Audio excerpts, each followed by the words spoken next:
Fala pessoal, como é que vocês estão? Meu nome é Juliana, a gente tá aqui pra gravar mais um MD Ensino Cast.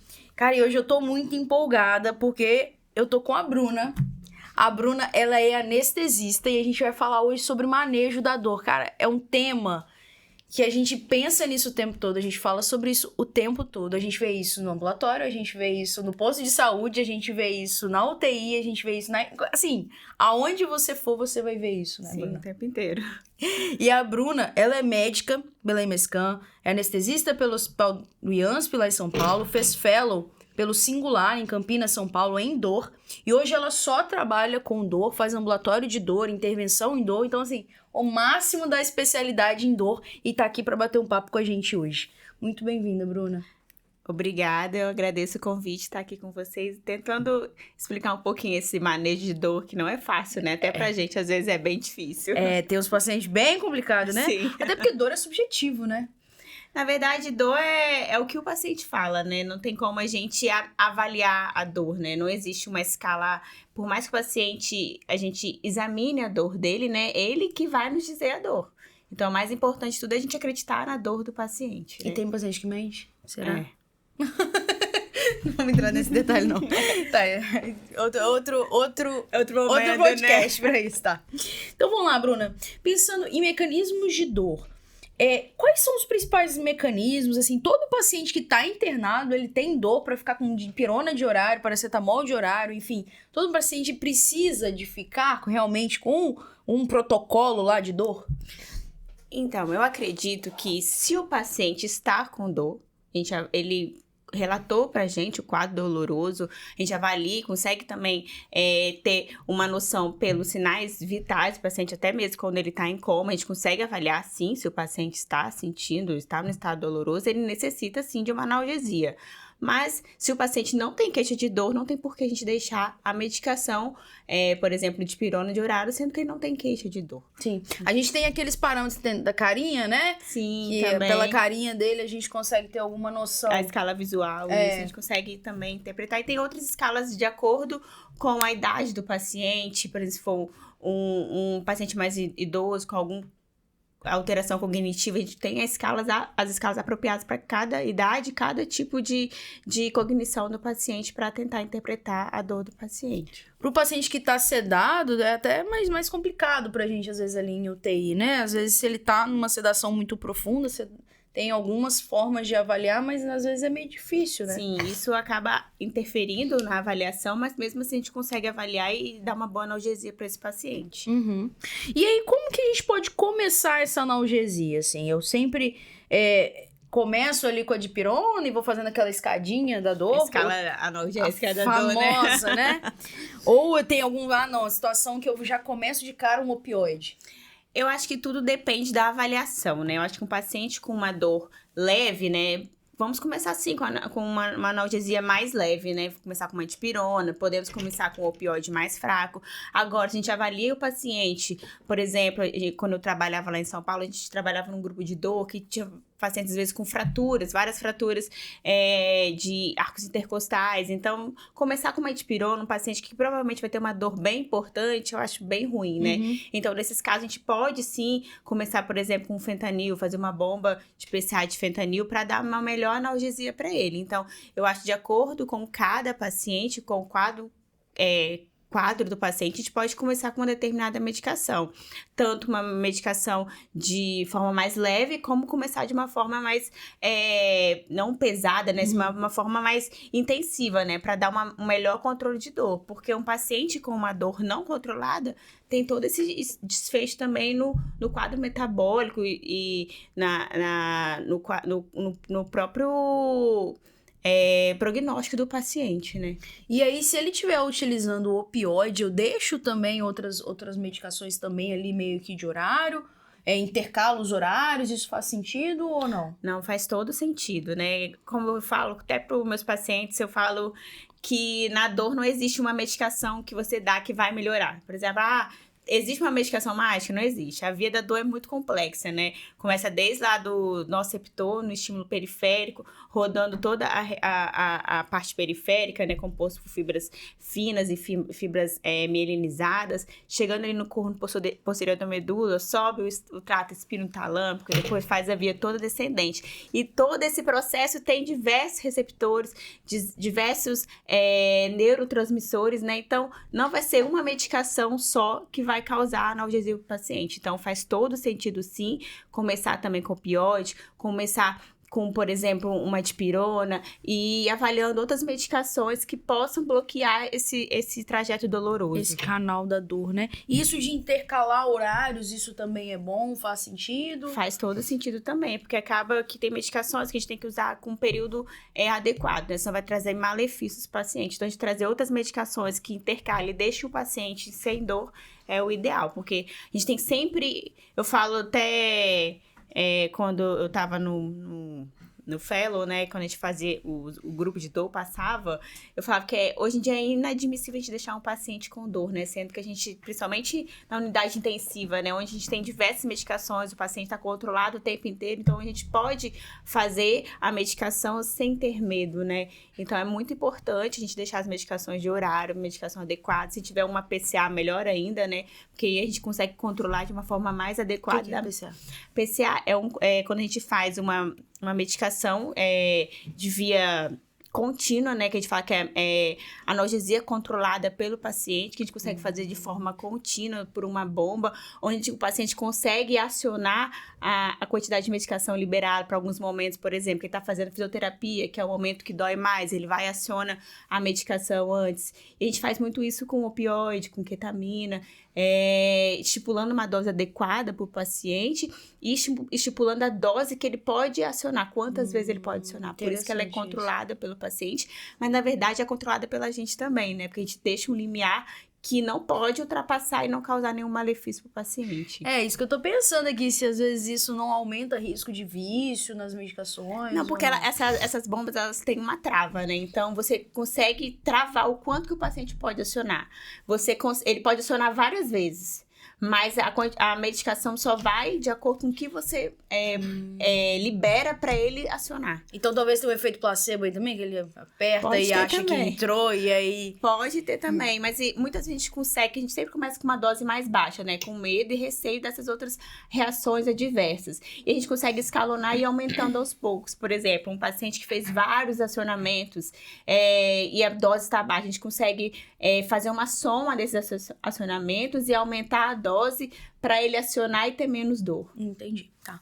Em relação ao paracetamol, tem muita gente que tem um certo preconceito com o paracetamol. Não sei se é porque a gente não tem tanto acesso ao venoso ou se isso faz diferença. Mas é verdade ou é mito de que o paracetamol não é uma medicação boa para dor?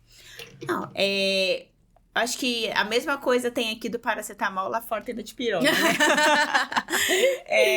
Sempre tem esse receio, esse medo, mas são medicações, sim, para controle da dor, principalmente o paciente que a gente vê muito paciente com alergia à dipirona. Hoje a gente tem o paracetamol venoso, graças a Deus, né? Então a gente pode utilizar. Tem um efeito benéfico, né? Inibindo a COX-3, que é diferente do efeito dos anestésicos, dos anti-inflamatórios, da dipirona, mas ele é sim um analgésico simples, como a dipirona. A gente tem que evitar mais em pacientes que têm alterações hepáticas, né? Esse eu acho que é o grande medo da população médica, mas se usado de forma correta, traz grandes benefícios para o paciente. E dá para associar com a dipirona? Dá. Faz sentido também juntar os dois? Faz todo sentido. Eles agem em receptores diferentes? Sim. Legal, aí isso aí é uma coisa boa, assim, né? Em relação ao uso de AINES, a gente tá tentando vir, né, começar dos mais simples e até a gente comentar um pouquinho dos mais pesados aí. Parece que em UTI o AINE é algo meio que proscrito, né? Não entra na UTI de jeito nenhum. Mas existem algumas situações em que ele é bom e é um bom analgésico, né? Não, com certeza. Na verdade, eu acho que a Anne colocou um paciente idoso e um paciente cardiopata, todo mundo tem medo, né? Mas o anti-inflamatório usado de forma correta, no paciente correto, tem todo o seu benefício, né? Age em outras vias diferentes, igual eu falei, a dor, são várias vias. Então, a gente pode usar um analgésico e usar um anti-inflamatório, por que não, né? Só temos que saber como, né? A gente não vai usar no paciente que tem uma insuficiência renal, por exemplo, uma COX que é seletiva, a gente vai evitar no paciente cardiopata. Se a gente saber onde usar e no paciente correto de usar, não tem problema. Eu vejo as pessoas mais com medo e receio de usar tanto paracetamol como um anti-inflamatório. Mas se o paciente não tem nada que impeça dele usar um anti-inflamatório, por que não? Ele vai trazer uma boa analgesia, sim, ao paciente. Os ortopedistas que não têm muito medo, né? Não, zero medo. Muito pelo contrário, né? Depois bate lá com a creatina de 5. É isso aí, vocês pegam mais do que eu. É raro. Eu acho que usando por 5 dias, né? Eu acho que tá ok. O negócio é que tem gente que deixa um mês. E o risco também da úlcera gástrica, também tem esse risco. Então, analisar os pacientes que tem mais risco de fazer úlcera, de fazer lesão gástrica. Então, talvez evitar também nesse... Eu falo que a dor A gente tem que estar sempre avaliando o paciente. Tanto que agora a dor é uma área de atuação, né? Antigamente não era, né? Porque é difícil mesmo. É difícil manusear a dor do paciente, né? Eu acho que se todo hospital pudesse ter um grupo de dor, seria o essencial. Sim. Em relação ao corticoide, tem espaço para ele também? Atualmente, o corticoide ele também é um anti-inflamatório, né? Age na mesma via dos anti-inflamatórios. Eu uso hoje mais meus procedimentos intervencionistas. Porque se for escolher entre o corticoide e o anti-inflamatório, eu prefiro usar o anti-inflamatório. Certo? E o paciente crítico, né? O paciente na unidade intensiva, assim, o uso do corticoide já é mais complexo, né? Então, não seria uma medicação de primeira escolha. Mas se eu não pudesse usar outras medicações, talvez eu usaria o corticoide com o intuito de ajudar nessa via de transmissão e tentando impedir esse processo doloroso. Tem algum que você acha que é melhor que o outro ou tanto faz? Juliana, eu acredito muito que a gente pode usar o corticoide nos bloqueios regionais na UTI. A gente fazer procedimentos com anestesia regional, usar um anestésico local e um corticoide para impedir o processo doloroso, sabe? Ou para cortar aquele efeito do processo de noceptivo, né?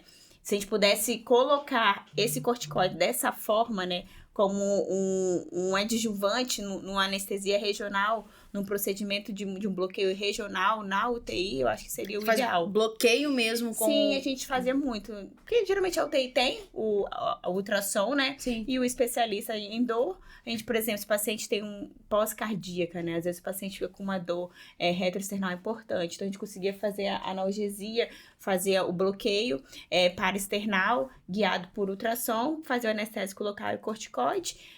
Conseguia tirar todo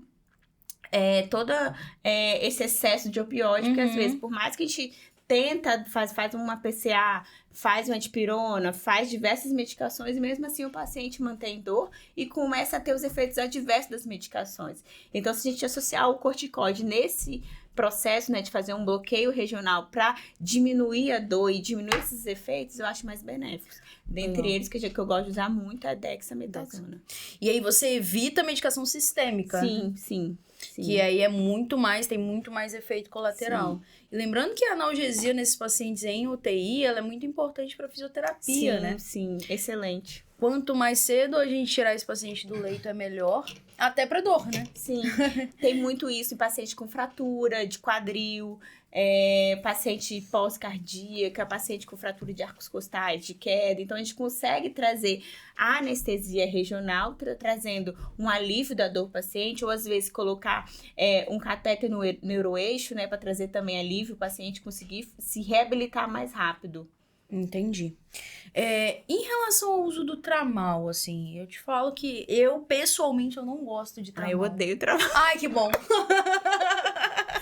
Gente, se eu vejo essas pessoas com tramal e codeína, querem me matar. Eu vejo gente prescrevendo tramal e codeína. Eu odeio tramal e Bruna, codeína. Eu fiz, quando eu tinha 16 anos, eu tirei um tumor de hipófise, né? Aí eu fiquei internada numa UTI aí. Cara, me botaram tramal. Nossa. Bruna, mas eu passei tanto mal. Mas foi tão ruim. Até que o meu médico, cirurgião, olhou pra isso e falou, gente, não é possível que essa menina tá assim. Eu ficava jogada na cama, assim, vomitava. Foram 3 dias vomitando sem parar. Olha, quer me matar, me dá uma prescrição pro tramal, quer me deixar nervosa. E às vezes meus amigos médicos me ligam, Bruno, tô aqui com dificuldade pra manusear um paciente, não sei o quê. Aí eu vou ver, aí eu fiz tramal. Eu falei, pelo amor de Deus, gente, tira esse tramal. O tramal, além de não dar uma boa analgesia, tem diversos efeitos colaterais. A gente tem medicações muito melhores, como por exemplo a metadona. A metadona tem um perfil melhor, tem menos efeito colateral, tem inibidor de receptor NMDA, que é um grande perpetuador da dor crônica, né? Por que não começar uma metadona, que o pessoal tem tanto medo, e fazer tramal, lançar tramal na mão do paciente e que não traz analgesia nenhuma. Em termos de potência de analgesia, a metadona, ela é mais ou menos próxima da morfina ou um pouquinho menos? É similar à morfina. É similar. Em termos de efeitos colaterais, ela tem menos, tem mais? Tem menos porque o perfil dela é melhor, né? Por exemplo, o paciente renal usa a morfina, ela acaba acumulando e dá mais efeitos colaterais. A metadona já não tem esse perfil, né? A metadona não tem metabólitos ativos, né? E já a morfina tem, que causa bastante efeito colateral. Então, eu adoro a metadona. A metadona a gente tem IV, a gente tem subcutâneo, a gente tem comprimido, a gente consegue fazer de diversas formas, começando devagarzinho, mandando o paciente para casa, fazendo UTI. É um excelente opioide que as pessoas têm medo de usar. É verdade, tem mais medo que usar morfina. Sim, usa morfina à vontade, usa tramal, mas não usa a metadona. Em termos da metadona, que dose você acha que pode ser uma dose de segurança para começar a usar? É um paciente internado? Internado. Eu colocaria, dependendo se for um paciente mais idoso, né? Eu começaria com uma dose de 3 miligramas de 8 a 8 horas. Se for um paciente mais jovem, 5 miligramas, até de 8 a 8 horas se dou. E avaliando, assim. E o bom da metadona, né? Que ela é uma medicação de depósito, né? Então, ela é muito boa para você depois fazer o escalonamento, né? De retirada do opioide, né? Então, ela traz menos efeito de abstinência que as outras medicações. E aí, falando mais ou menos da morfina, assim, quais são os principais efeitos colaterais que a gente tem, efeitos adversos com o uso da morfina? Os principais efeitos colaterais que a gente tem é sedação, constipação, prurido, coceira, é o que o paciente mais relata, né? Os pacientes mais idosos, quando tem, às vezes, que eu pegava muito, eu era um paciente com insuficiência renal usando morfina, né? Então, esse metabólico, a morfina tem um metabólico ativo, né, que causa essa sonolência. Então, deixando o paciente muito sedado, né? Então, a morfina a gente tem que ter cuidado com isso, principalmente os pacientes renais. Mas o que mais os pacientes queixam é sonolência e constipação. Você vai ver o paciente na UTI que tá usando opioide, ele vai queixar primeiro de constipação, que ele tá sem ir no banheiro, e depois você vai começar a ver ele mais sonolento. Entendi. São os principais efeitos colaterais. Fora o risco de intoxicação, né? Sim. Que aí tem que... De vez em quando acontece, também a gente pega principalmente em enfermaria, às vezes é um paciente que tá vindo em piora de função renal, Sim. E aí a dose de morfina ficou meio que fixa lá, às vezes era até dose que ele usava em casa. Aí vem piorando função renal por qualquer motivo que ele esteja lá internado e aí acaba intoxicando. Sim. E a metadona já tem esse perfil melhor, né? Por isso que eu sou fã número 1 da Usem metadona, não usem, diga não ao tramal. Sim, por favor. E aí, nesses pacientes, como que a gente maneja a abstinência? Eu falo, né? É importante entender a diferença, né? Que opioide tem tolerância, abstinência e tem a pseudodependência e a dependência, né? A abstinência, o que é? A abstinência é quando é retirado de forma drástica o opioide do paciente, né? Então, o paciente ele vai ter aumento da frequência cardíaca, aumento da frequência respiratória, piloereção, fica um pouco mais agitado. E como a gente controla isso? É fazendo escalonamento das medicações. Quando a gente está dando um opioide para o paciente, principalmente se está dando uma dose alta, a gente não pode simplesmente tirar da prescrição, né? A gente tem que ir reduzindo. E a melhor medicação para isso é a metadona, porque ela tem esse efeito de depósito, né? Então a saída dela do organismo é mais lenta, que é diferente das outras medicações. O que eu via muito acontecer na UTI, por exemplo, a gente fazia um Durogesic, que é um fentanil transdérmico. Aí o paciente tava com 25 microgramas quilo-hora. Aí do nada tirava. Aí quando você vai ver, o paciente tava com a frequência cardíaca aumentada, tava nauseando, tava vomitando, tava com diarreia. E era essa abstinência, porque cortaram de vez o opioide do paciente, né? Então, a gente tem sempre escalonar e diminuindo aos poucos, né? E se você puder usar uma medicação para evitar, é a metadona, que tem esse perfil de depósito. Então, ela vai diminuindo o organismo mais lentamente e menos chance de causar abstinência. Legal. E outra coisa que a gente pega muito também é a pseudodependência, né? Que muitas vezes o opioide ele tem esse efeito de tolerância, então a gente acaba deixando o paciente com uma dosagem eterna de opioide. Por exemplo, eu deixo para sempre o paciente com 5 miligramas de metadona de 12 horas. Mas chega a hora que o opioide tem esse efeito de tolerância, né? O organismo, o efeito analgésico já não é mais o mesmo. Então, as pessoas começam a falar, o paciente está dependendo de metadona, o paciente está dependendo, não é verdade. Às vezes, o paciente está com dor e a gente está segurando o opioide e não dando o analgésico para ele. Isso seria a pseudodependência. Isso, porque acaba que o profissional médico não dá a medicação adequada para o paciente, porque a gente acha que ele não está com dor. Entendi. E, na verdade, ele está com dor. E a dependência seria... Aí, a dependência é que o paciente, ele torna uma dependência da medicação, né? Que aí é diferente da abstinência. É aquele paciente vai todo dia no pronto-socorro pedindo dose de... Fala que é alérgico a todos os remédios. Isso, só pode morfina. Isso, todo pronto-socorro. Aí você vai lá, dá outra coisa, dá uma metadona. Não pode, metadona não posso. Eu tenho alergia. Nossa, essa galera no pronto-socorro sofre. Porque todo pronto-socorro já tem carimbado a carinha. E também tem o que, coitado, que o cara às vezes tá com dor. Não, esse cara aí é dependente de morfina, não dá nada não. O cara lá morrendo de dor. Não é fácil não. E é complicado. E aí, pensando nas vias acessórias, que você até comentou lá no início, a gente tem algumas outras medicações para acessar essas vias, né? Hoje a gente usa bastante, até lá no UTI mesmo, a gente tem paciente usando gabapentina, amitriptilina. Fala um pouquinho mais dessas outras medicações que a gente pode usar. A gente tem os gabapentinoides, né? Os antidepressivos, o gabapentinoide tem a pregabalina, a gabapentina, os antidepressivos tem a duloxetina, a amitriptilina, mas o que eu gosto muito de usar na UTI é a ketamina, a clonidina, o Precedex, são medicações excelentes que ajudam no controle da dor, nessas vias adjuvantes, né? E principalmente que tem o melhor perfil, né? Dependendo do paciente, se for um paciente mais crítico, a gente começar já uma pregabalina, uma gabapentina e uma triptilina, eles já ficam mais propensos a efeitos adversos, né? São medicações que a gente tem que conversar bastante até antes com o paciente, né?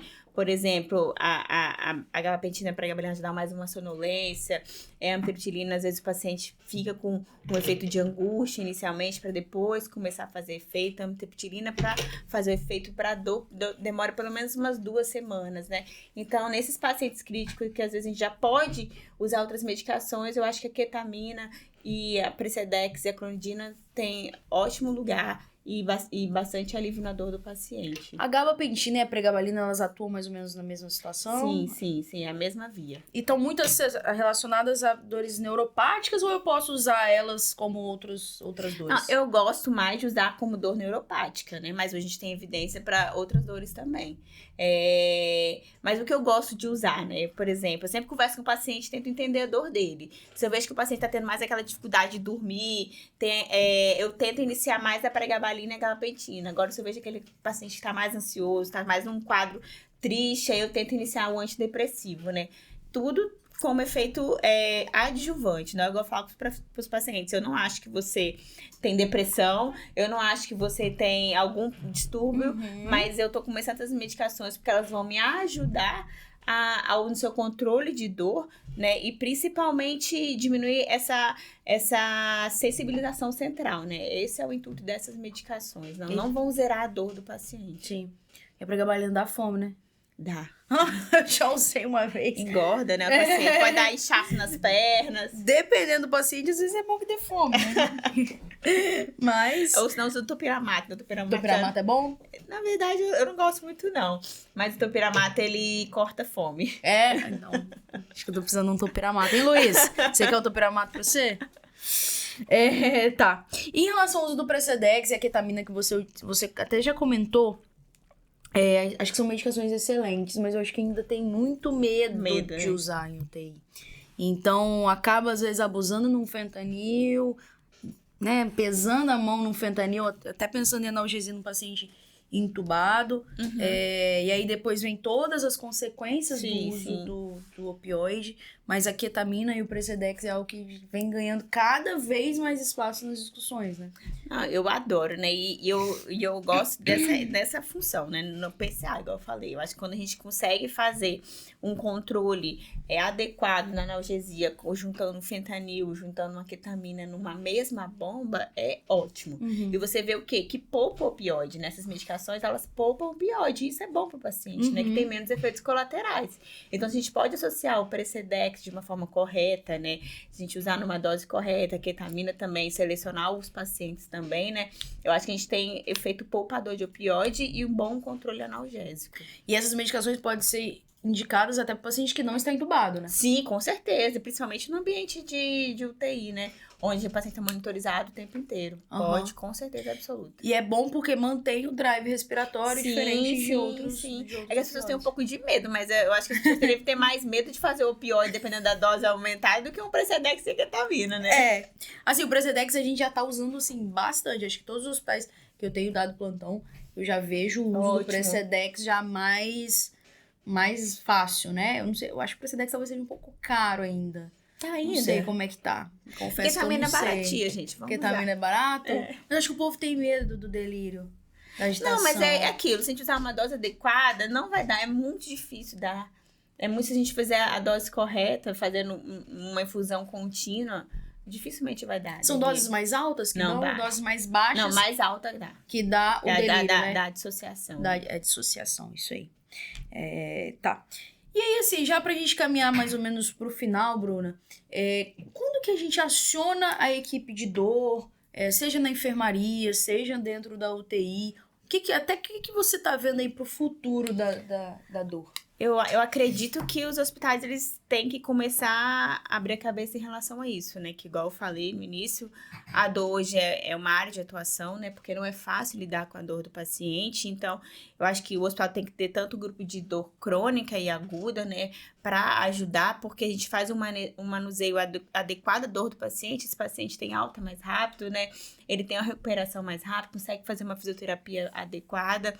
Então, o que eu vejo? A partir do momento que o paciente internou e não está tendo um controle adequado da dor, já chamar o grupo de dor, né? Não é esperar o paciente ficar pior, não. Muitas vezes eu vejo isso, segurando, fazendo, e quando chama, o paciente já tá com efeitos colaterais do opioide, o paciente tá super sedado, constipado, ou às vezes já tá ali há século tardando o tratamento por conta da dor, né? Então, o quanto antes chamar a equipe de dor para fazer o controle adequado do paciente. E a gente tem que entender que você não controlar a dor, por exemplo, quer dizer que você está sendo errado. Não, é porque é difícil. Controlar a dor é difícil, então às vezes as pessoas ficam com receio de chamar. No início, lá em São Paulo, a gente via muito isso, mas depois, quando começou a difundir o grupo de dor, eles chamavam o tempo inteiro, então eu achava ótimo. Você já começava a manusear desde o início e você via esse paciente melhorando. E muitas vezes, Juliana, a gente não conseguia nem com medicação, então a gente levava esse paciente para o bloco cirúrgico ou fazia procedimentos ali mesmo na UTI, porque só a medicação não era o suficiente para dar analgesia para o paciente. Então, o controle de dor é difícil, né? Não é uma habilidade fácil, assim, que você vai dar uma dipirona ou um tramal vai resolver. A maioria resolve, mas esses 20% que não resolveu são pacientes difíceis que você precisa estar ali ajudando. E centro cirúrgico, você fala, são os bloqueios, né? Sim, a gente fazia bastante lá. Por exemplo, paciente que estava internado por causa de fratura intercostal, a gente não conseguia fazer procedimento regional, a gente às vezes levava para o centro cirúrgico, fazia bloqueios intervencionistas ali, bloqueios dos ramos intercostais, ou às vezes a gente fazia passagem de catéter no centro cirúrgico para fazer uma PCA peridural. Por exemplo, paciente com dor abdominal pós-cirúrgica que não conseguia melhorar, a gente fazia, por exemplo, bloqueio dos nervos esplâncnicos no centro cirúrgico, tudo guiado por radioscopia ou ultrassom para trazer alívio da dor. Muitos pacientes oncológicos a gente tinha para fazer controle de dor na parte intervencionista, porque é aquele efeito, né? O paciente oncológico, ele já está usando altas doses de opioides sem melhora, às vezes até já com ketamina, Precedex, mas aí vem o procedimento intervencionista, né? Onde a gente consegue na causa da dor fazer o bloqueio, né? Fazer esse procedimento, cortar essa via da dor, né? E trazer um bom controle de dor para esse paciente. Legal, não, muito legal. E aí, pro futuro, o que você vê aí de possibilidades nesse campo para o que eu vejo que, se Deus quiser, as pessoas vão se conscientizar que a dor tem tratamento, né? Que ninguém precisa ficar internado com dor, que até mesmo o paciente que não é internado busca o tratamento para dor. Eu falo que hoje as pessoas nem sabem que a dor é uma especialidade, né? Então, acabam a falar, isso já é normal. Às vezes a gente acaba aceitando, esse paciente já tá com tudo, não tem mais o que fazer. Não, tem o que fazer. Sempre tem o que fazer, né? A gente tem que trazer qualidade de vida pro paciente, né? Eu conto uma história que foi, tipo assim, na minha família, né? Onde o meu avô estava internado, ele é paliativo, e ele tava com dor, tava passando por um processo muito ruim, e o médico falou assim, não, mas não tem mais nada que fazer. Não existe, sempre tem o que fazer. Tanto que a gente fez, e hoje ele tá em casa sem dor, mas ele continua sendo paliativo. Paliar não é sinônimo que não tenha nada para fazer.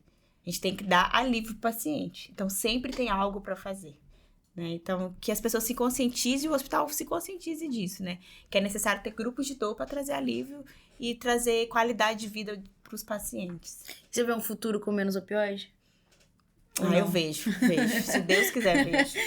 Eu vejo que eu quero que as pessoas entendam os procedimentos intervencionistas, né? Através dos procedimentos intervencionistas que a gente vai fazer nesses pacientes, tanto em unidade crítica como na enfermaria, a gente vai diminuir esse consumo do opioide e o paciente às vezes vai para casa sem opioide. Legal.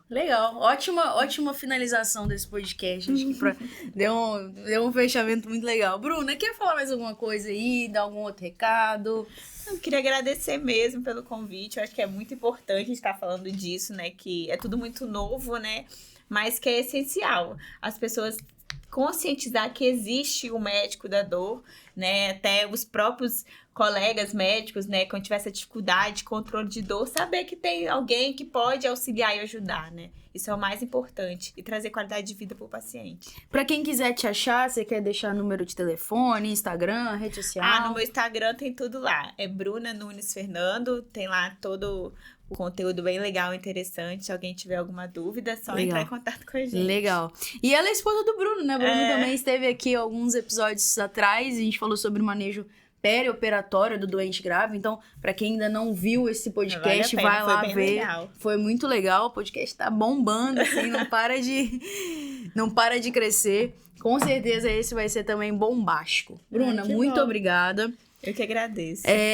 Só lembrar a galera, as nossas redes sociais estão aí, Instagram, Telegram, nosso WhatsApp, se precisar entrar em contato com a gente, nosso canal no YouTube, a gente consegue assistir esse podcast tanto no Spotify quanto no YouTube, e lembrando dos nossos cursos também, que estão aí online, todas as formas de cursos, para quem precisar, online, presencial, de antibiótico, enfim, de qualquer coisa, a gente tá aí, só mandar uma mensagem pra gente. Muito obrigada pela presença de vocês e até a próxima. Obrigada, Bruna. Obrigada, tchau.